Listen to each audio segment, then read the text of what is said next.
আজ আমরা কথা বলতে চলেছি সত্যজিৎ রায়ের কালজয়ী মুভি অপুর সংসার নিয়ে। মুভিটি নেওয়া হয়েছে কালজয়ী লেখক বিভূতিভূষণ বন্দ্যোপাধ্যায়ের অপরাজিত নামক উপন্যাস থেকে, মূলত উপন্যাসের দ্বিতীয় অংশ থেকে। মুভির ভাষা অবশ্যই বাংলা, আর মুভিটি প্রকাশিত হয়েছিল ইন্ডিয়াতে। মুভির IMDb রেটিং 8.4 আউট অফ 10, তবে আমার পার্সোনাল রেটিং 9.5 আউট অফ 10। কেন এত রেটিং দিলাম বলছি, দাঁড়ান। তবে তার আগে বলে নিই, এই মুভির ডায়লগ রাইটার, প্রডিউসার এবং অবশ্যই ডিরেক্টর সত্যজিৎ রায়। প্রধান চরিত্রসমূহে অভিনয় করেছেন প্রয়াত সৌমিত্র চ্যাটার্জি, শর্মিলা ঠাকুর, স্বপন মুখার্জি, অলোক চক্রবর্তী। মুভির রিভিউ করার আগে কিছু কথা বলে নেওয়া দরকার। ন্যাশনাল পুরস্কার প্রাপ্ত অপুর সংসার মুভিটি সত্যজিৎ রায়ের দ্য অপু ট্রিলজির তৃতীয় এবং শেষ গল্প। পথের পাঁচালী 1955 সালে এবং অপরাজিত 1956 সালে প্রকাশিত হওয়ার পর 1957 সালে এই মুভিটি আসে। এটি ছিল শর্মিলা ঠাকুরের প্রথম মুভি। মাত্র 14 বছর বয়সে তাক লাগিয়ে দিয়েছিলেন তিনি নিজের অসাধারণ অভিনয় সত্তার মাধ্যমে। এই মুভিটি যেহেতু অপু ট্রিলজির শেষ মুভি, তাই আমাদের তার আগের দুটো মুভির কিছু কথা বলে নেওয়া ভালো। তাই পূর্ব কাহিনীতে আমরা কিছু কথা বলে নেই।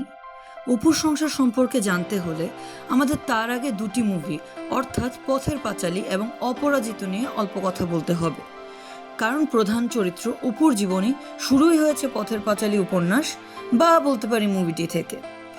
পথের পাঁচালী থেকে আমরা জানতে পারি অপুর দরিদ্র পিতামাতা হরিহর রায় এবং সর্বজয়া রায় নিশ্চিন্দিপুর নামে একটি শান্ত গ্রামে জ্যেষ্ঠ কন্যা দুর্গা এবং কনিষ্ঠ পুত্র অপূর্ব তথা অপুকে নিয়ে তাদের পৈতৃক নিবাসে থাকতেন। পূজারী হরিহর রায় সামান্য আয়ে টানাটানি সংসার চলতো না আসলে সেইভাবে, কিন্তু ঘটনাক্রমে জ্বরের কারণে দুর্গার মৃত্যুর পর অপুর পরিবার বেনারস চলে যায়। পরবর্তীতে অপরাজিত মুভি থেকে আমরা জানতে পারি অল্প বয়সে অপু তার পিতাকে হারায়। কঠিন দারিদ্র্যের মধ্যে দিয়ে নিজের মায়ের সহায়তায় সে কঠোর পরিশ্রম করে ভালো ফলাফল করে, কিন্তু তার আগেই তার মায়ের মৃত্যু হয়, অপু অনাথ হয়ে যায়। এবার দর্শক বন্ধু, আমরা মুভির মূল কাহিনীতে চলে আসব। মুভির মূল কাহিনীতে প্রথমেই দেখাচ্ছে 1940 সালের দিকে যুবক অপূর্ব কুমার রায় তথা অপু কলকাতার একটি ভাড়া বাসায় বসবাস করছিলেন। তিনি শিক্ষিত, বেকার, ইন্টারমিডিয়েট পাস, সায়েন্স নিয়ে পড়াশোনা করেছেন, কিন্তু অর্থাভাব থাকার কারণে প্রাইভেট টিউশনের মাধ্যমে তার নিজের রুজি রুটির জোগাড় করতে হতো। প্রথমে আমরা দেখছি অপু নিজের শিক্ষা প্রতিষ্ঠানে এসেছে নিজের ক্যারেক্টার সার্টিফিকেট নিতে। অর্থাভাব থাকার কারণে সে তার পড়াশোনা কন্টিনিউ করতে পারছে না। তার প্রফেসর তাকে বুদ্ধি দেয় সে যাতে লেখালেখি চালিয়ে যায়। পরবর্তী সিনেই আমরা দেখতে পাই অপু অত্যন্ত দরিদ্র এবং এক কামরার ঘরে সে বসবাস করছে। তার পুরো ঘরে দারিদ্র্যের ছাপ খুবই স্পষ্ট। সেই সময় তার বাড়িতে আসে বাড়িওয়ালা। কথার মাধ্যমে বাড়িওয়ালা তাকে খোঁচা দেয় মূলত ভাড়া বাকি থাকার কারণে। তার মোটামুটি 3 মাসের ভাড়া বাকি, সে মোট 21 টাকা ভাড়া দেয়নি। তাই বাড়িওয়ালা তাকে খোঁটা দেওয়ার চেষ্টা করলো এবং অপু চেষ্টা করলো বাড়িওয়ালাকে পরাস্ত করার, কারণ পরাস্ত না করলে এই টাকা যে না দেওয়ার জবাবদিহি তাকে করতে হবে। পরবর্তী সিনে আমরা দেখতে পাই অপু বিভিন্ন প্রতিষ্ঠানে যায় চাকরি খোঁজার জন্য, কিন্তু সব জায়গা থেকে মোটামুটি তাকে কিছুটা নিরাশ হতে হয়। তবে একটা ঘটনা ঘটেছিল, যখন সে চাকরি খোঁজার জন্য বাইরে যাবে তখন আর একজন ভাড়াটিয়া যার নাম মিস্টার রায়, তার কাছে আসলে অপুর আর একটা চিঠি রয়ে গিয়েছিল। মিস্টার রায় অপুকে চিঠিটা দেন এবং অপু দেখতে পাই সে একটা গল্প লিখেছিল, গল্পের নাম মাটির মানুষ। সেইটা এবারে পত্রিকায় প্রকাশিত হবে। চিঠিতে সে কথাই বলা আছে। মিস্টার রায় কিছুটা খোঁচা মেরে অপুকে বলেন যে, কি তোমার কি চিঠি লেখার জন্য কেউ নেই? অপু হেসে খানিকটা লজ্জা পেয়ে বলে, না, কেউ নেই। আসলে মিস্টার রায় জানতে চাইছিলেন অপুর কোনো গার্লফ্রেন্ড আছে কি না। আসলে কেউই নেই। সেদিন সন্ধ্যায় অপু বাঁশি বাজাতে থাকে। বাঁশি বাজাতে বাজাতে হুট করে দেখে একটা মেয়ে তাকে জানলা দিয়ে দেখছে। মেয়েটাও ভাড়াটিয়া খুব সম্ভবত। অপু তখন জানলাটা টেনে দেয়। সেই সময় অপুর সাথে দেখা করতে আসে অপুর বন্ধু ফুলু। কারণ অপু আগের মেসে কিছু না বলেই চলে এসেছিল। ফুলু অনেক কষ্টে অপুর মেস খুঁজে বের করেছে। পরে দুই বন্ধু মিলে একটা রেস্তোরাঁয় খেতে যায়। সেখানে অপু ফুলুকে বলে সে কোনো চাকরি পায়নি। ফুলু তখন বলে যে অপু টাইপরাইটারের কাজ জানে কিনা, যদি জানে তাহলে ফুলুর একটা পরিচিত ফার্মা আছে, সেখানে হয়তো অপুর একটা চাকরি হয়ে যাবে। দুই বন্ধু খেতে খেতে গল্প করতে থাকে। গল্পের ফাঁকেই ফুলু বলে তার একবার খুলনা যেতে হবে, কারণ ফুলুর এক কাজিন আছে নাম অপর্ণা, সে কাজিনের বিয়ে, অপুকেও সাথে যেতে হবে, কারণ বন্ধুর বোনের বিয়েতে থাকবে না, সেটা আবার কেমন বন্ধুত্ব। খাওয়া শেষে অপু এবং তার বন্ধু ফুলু রাস্তায় হাঁটতে থাকে। হাঁটতে হাঁটতে অপু বলে ফুলুর দেওয়া চাকরিটা সে করবে না। আরে বাবা, সে একা মানুষ, তার কোনো পিছুটান নেই, সে কেন বেকার খাটতে যাবে শুধু শুধু। ফুলু তাকে অন্যরকম বোঝানোর চেষ্টা করলো, কিন্তু অপু তখন বলল যে সে একটা উপন্যাস লিখছে। উপন্যাসের কাহিনী শুনে ফুলু বলল এটা তো আত্মজীবনী, তুই তো নিজের জীবন লিখছিস। তখন অপু প্রতিবাদ করে বলল মোটেও নয়, এখানের মধ্যে প্রেম থাকবে, প্লট থাকবে, কাহিনীর পরিবর্তন থাকবে, কিছুটা আত্মজীবনী, তবে পুরোটা নয়। ফুলু হাসতে হাসতে বলল তুই প্রেমের কি বুঝিস, জীবনে কোনো মেয়ের 10 হাতের মধ্যে গিয়েছিস? অপু প্রতিবাদ করে বলল যে 10 হাতের মধ্যে যেতে হবে কেন, আমরা কি নিজেদের ইমাজিনেশন নিয়ে কিছু লিখতে পারি না? তার পরবর্তী সিনেই আমরা দেখতে পাই একটা নৌকা, অপু শুয়ে আছে আর বাঁশি বাজাচ্ছে। বন্ধু ফুলু অপুর উপন্যাসের পাণ্ডুলিপিটা পড়ছে। পড়ে ফুলু বলল চমৎকার, অনেক চমৎকার লিখেছিস। আসলে অপু আর ফুলু যাচ্ছে খুলনায় ফুলুর কাজিনের বিয়েতে। তারপরেই আমরা দেখতে পাই বিয়ের তোড়জোড় চলছে, কাজকর্মও চলছে, কিন্তু বিয়ে যায় ভেঙে। কেন ভেঙে যায় সেটা আমি বলবো না, কারণ সব বলে দিলে তো আসলে স্পয়লার হয়ে গেল, সেটা বের করার দায়িত্ব দর্শকের। তবে একটা কথা বলতে পারি যে বিয়েটা একটা সমস্যার কারণে ভেঙে যাওয়ার পর আসলে অপর্ণার সাথেই অপুর বিয়ে হয়। সকলের অনুরোধেই অপুকে বিয়েটা করে ফেলতে হয়। বিয়ের রাতে অপু বুঝতে পারে যে কনেকে তার আর্থিক অবস্থা সম্পর্কে কিছুই বলা হয়নি। জমিদার বাড়ির মেয়ে অপর্ণা দরিদ্র ঘরে বিয়ে হয়, প্রথমে কষ্ট পায়।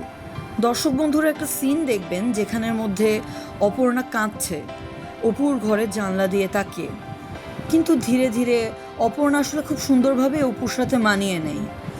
আমরা কিছু সিন দেখব যেখানে দেখা যাচ্ছে অপু অপর্ণার কষ্ট দেখে কিছুটা দুঃখিত হয়েছে, সে বলছে আরেকটা টিউশনি নেবে, কিন্তু অপর্ণা বলে আরেকটা টিউশনি মানে তোর ছেলে পড়িয়ে আসতে আসতে এমনিতেই রাত হচ্ছে, আরও বেশি রাত হবে, এর থেকে ভালো তুমি টিউশনিটা ছেড়ে দাও, তাতে আমার গরিব বর তাড়াতাড়ি বাড়ি চলে আসবে আর আমিও খুব আনন্দে থাকতে পারবো। এভাবেই দারিদ্র্যের মলিনতার মধ্যে একে অন্যকে অবলম্বন করে নিজেদের হাসি, কান্না, দুঃখ, দারিদ্র্য সমস্ত কিছুই ভাগাভাগি করে নিয়ে খুনসুটির সংসার চলতে থাকে অপু অপর্ণার। আমরা একটা সিন দেখব দর্শক বন্ধুরা, যেখানে অপু অপর্ণার সাথে সিনেমা দেখতে গেছে। সিনেমা দেখার পর তারা বাড়ি ফিরছে, সেখানে আমরা জানতে পারি যে অপর্ণা অন্তঃসত্ত্বা। সেই সিনে দেখাচ্ছে অপু সিগারেট ধরাচ্ছে আর ম্যাচের কাঠি দিয়ে সে সিগারেট জ্বালিয়ে দিচ্ছে অপর্ণা। ম্যাচের কাঠির আগুনে অপর্ণার মুখ আলোকিত হয়ে উঠল। অপু মুগ্ধ দৃষ্টিতে তাকিয়ে বলল তোমার চোখে কি আছে বলো তো? অপর্ণা হেসে বলল কাজল। অপু সেখানে বলল যে তার ইচ্ছা ছিল না অপর্ণাকে তার বাপের বাড়ি পাঠাতে, কিন্তু শাশুড়ির অনুরোধ সে ফেলতে পারেনি, আর এই সময়টা মেয়েদের মায়ের কাছে থাকাটাই ভালো, তাই এক প্রকার বাধ্য হয়ে অপর্ণাকে আসলে তার বাপের বাড়ি পাঠিয়ে দিতে হচ্ছে অপুর। অপু বলল যে তোমার সাথে আমার পরবর্তীতে দেখা হবে, তার মধ্যে না হয় আমি আমার লেখালেখির পাণ্ডুলিপিটা একটু এগিয়ে রাখবো, উপন্যাসটা শেষ হলেই তোমাকে উৎসর্গ করব। এই বিয়ের পর একটুও লেখালেখি হয়নি। অপর্ণা বলল সব বুঝি আমার দোষ? অপু বলল না, তোমার গুণ। আমার কাছে আমার লেখালেখি কত বড় জানো, তুমি তার থেকেও বড়।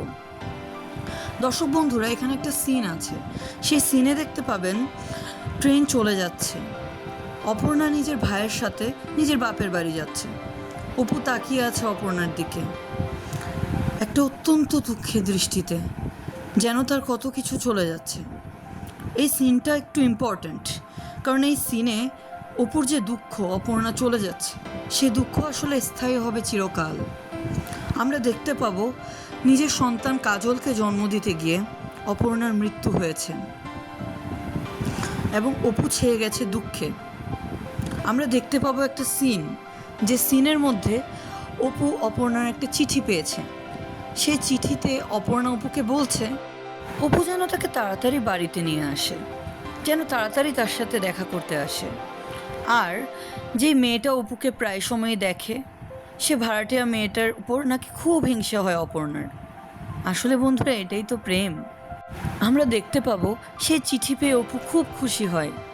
হাসতে হাসতে সে বাড়ি আসে, এসে দেখে দাঁড়িয়ে আছে অপর্ণার ভাই। আমরা দেখতে পাবো অপর্ণার ভাই বলছে সন্তানকে জন্ম দিতে গিয়ে অপর্ণার মৃত্যু হয়েছে। অপু এই কষ্ট সহ্য করতে পারে না। রাগে দুঃখে ক্ষোভে সে অপর্ণার ভাইকে ঘুষি মারে, তারপর দৌড়ে গিয়ে নিজের ঘরের দরজাটা বন্ধ করে ফেলে। গিরগির করে কাঁপতে থাকে অপুর শরীর, তার দাঁত কপাটি লেগে যায়। সে নিজের কান্না চাপার চেষ্টা করে এবং চুপ করে থাকে।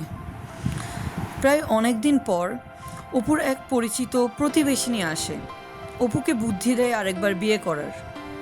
অপর্ণার জন্য দুঃখ প্রকাশ করে। অপু ঠিক করে সে গলা দেবে রেল লাইনে, কিন্তু তার পক্ষে সম্ভব হয় না এই কাজ করা। সে নিজের বন্ধু ফুলুকে একটা চিঠি লেখে, বলে সে নিরুদ্দেশ হয়ে যাচ্ছে মুক্তি পাওয়ার জন্য। সে নিজের লেখাটা কন্টিনিউ করবে, যদি কখনো তার লেখা যোগ্য মনে হয় তাইলে হয়তো ছাপাবে, তাই পাণ্ডুলিপিটা সাথে নিচ্ছে। তারপর আমরা দেখতে পাবো একটা ছোট্ট বাচ্চাকে, এটা অপর্ণার সন্তান। সিন চলে যাবে 5 বছর পর। আমরা দেখতে পাবো এক উদ্ভ্রান্ত দাড়ি মোছে ভর্তি চাদর জড়ানো অপুকে। সে নিজের পাণ্ডুলিপিগুলোকে উড়িয়ে দিচ্ছে এক বিভ্রান্ত প্রতীকের মতো। আমরা দেখতে পাবো ফুলু বিদেশ থেকে নিজের মামার বাড়ি এসেছে। সে একটি 5 বছরের ছেলেকে দেখছে। ছেলেটি কাজল, অপু অপর্ণার সন্তান। সারাদিন দস্যিপনা করে বেড়ানোই তার কাজ, কারণ তাকে শাসন করার মতো বাপ বা মা কেউই তো নেই। অপর্ণার মৃত্যুর পর প্রথম দিকে তার মা সামলেছিল কাজলকে, কিন্তু এখন তিনি মারা গেছেন। কিছুতে অপর্ণার বাপ 5 বছরের দস্যি কাজলকে সামলে রাখতে পারছে না। আমরা একটা সিন দেখব বন্ধুরা, যেখানে কাজল মুখোশ পরে রয়েছে। একটা চাকর তাকে বলছে তাড়াতাড়ি দুষ্টুমি বন্ধ করতে, কিন্তু কাজল বলল তোমার মুন্ডু ভেঙে দেবে। চাকরটি বলল কে? কাজল বলল আমার বাবা। চাকর তখন তুচ্ছতাচ্ছিল্য করে বলল 5 বছরটি টিকিও দেখায়নি, সে নাকি আবার বাপ। আমরা পরবর্তী সিনেই দেখতে পারি ফুলু বেশ রাগান্বিত হয়ে নিজের মামার সাথে অর্থাৎ অপর্ণার বাবার সাথে কথা বলছে। সে বলছে যে কাজলকে দেখার জন্য কেউ নেই কেন? তখন অপর্ণার বাবা বলে তার জন্য বেশ কঠিন হচ্ছে কাজলকে সামলানো। অপূর্বও মাসে মাসে টাকা পাঠিয়ে দেয়, কিন্তু আজ পর্যন্ত দেখতে আসেনি নিজের ছেলেকে। ছেলের জন্য যে বাপের টান নেই, সে আবার মানুষ হয় কেমনে? তখন ফুলু অপূর্বর অ্যাড্রেস বের করে তার মামার থেকে। অপূর্ব বর্তমানে রয়েছে নাগপুরে, সেখানে একটা ছোটোখাটো চাকরি করছে। ফুলু দেখা করে অপূর্বর সাথে, দেখা করে তাকে বলে কাজলের কথা। অপূর্ব প্রথমে অবাক হয়, কারণ নিজের ছেলের নাম যে কাজল সেটুকু পর্যন্ত জানতো না সে।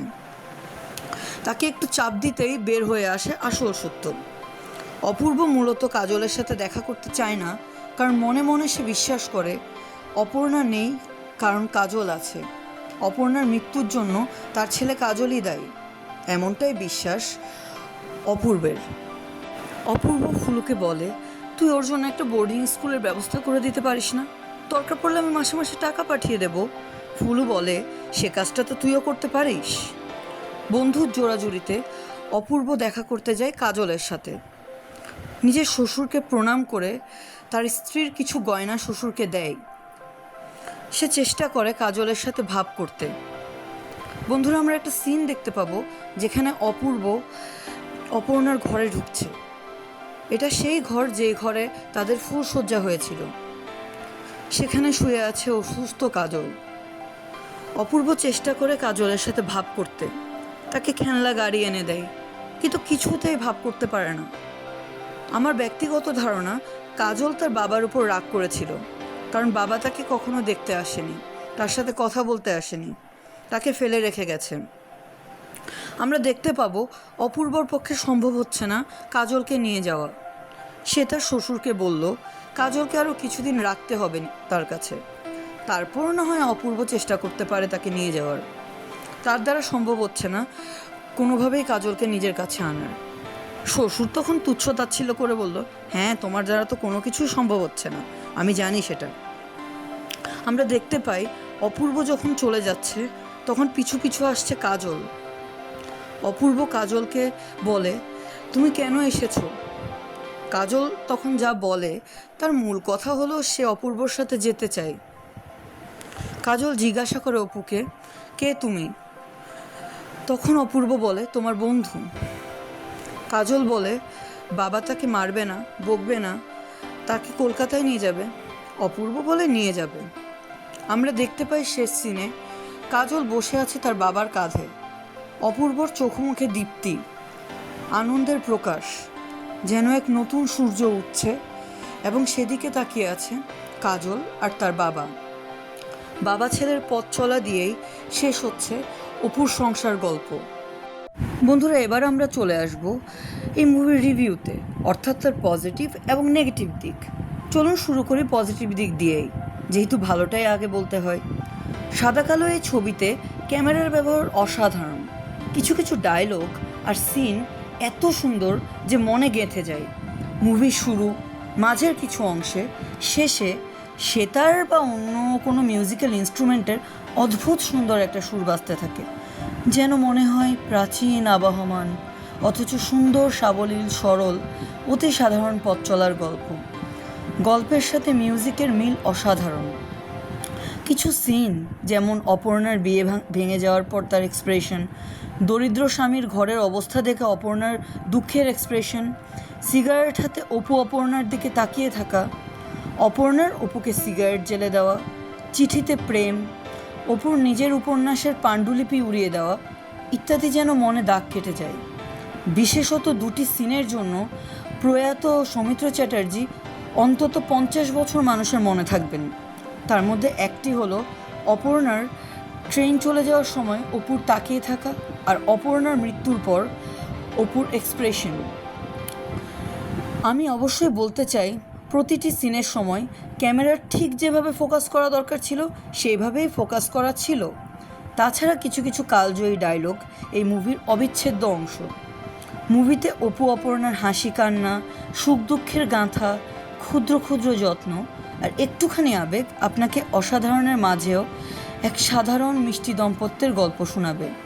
আপনি বুঝবেন সাধারণ কিছু কাজের মাঝেই বাঙালির চিরায়ত প্রেম নিহিত। অপর্ণা ছিল ছন্ন ছাড়া অপুর জীবনকে সংসারে বেঁধে ফেলার সুতা, তার লেখালেখির প্রেরণা। তাই হয়তোবা তার মৃত্যুর পর অপুর জীবন আবার শূন্য হয়ে যায়। অপুর দাম্পত্যের দুঃখ আপনাকে ভাবাবে। যাযাবর জীবনের রসদ হলো সম্পর্কহীনতা, কোনো কিছু দেওয়ার বা পাওয়ার নেই। এই ধরনের শূন্যতার মাঝেও এক ধরনের শান্তি আছে, সেটাই এই মুভির টিআরপি। আবার বিচ্ছেদের দুঃখের মাঝে স্ফুলিঙ্গ স্বরূপ একটি আশা জীবনকে নতুন গতিপথ দেয়, যেমনটা অপুকে দিয়েছিল কাজল। মুভিটির মাধ্যমে জীবনে চলার দিক নির্দেশনা পাওয়া যায়।